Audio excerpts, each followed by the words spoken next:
Hi, my name is Bobby Seagull. I'm a school maths teacher, author, and TV broadcaster. But most importantly for today, I'm talking to you in my capacity as a consultant or expert for the book 100 Things to Know About Money.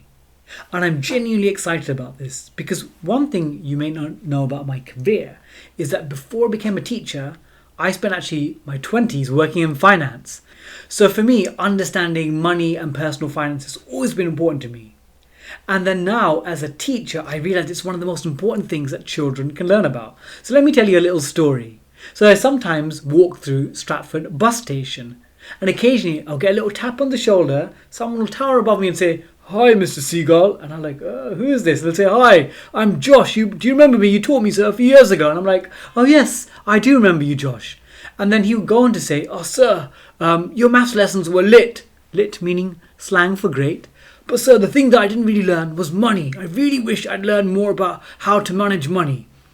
And I think the reality is that even though education gives students qualifications, I feel as if many young people are missing out on that great money education.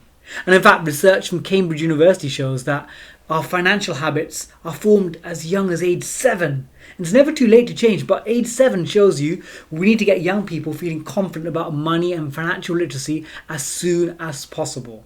And I think a superpower for our young people tomorrow is those that are financially literate. And I actually think this book can be part of that journey of giving children that superpower of being financially literate. That's why I'm so excited to be part of this book and this journey with you.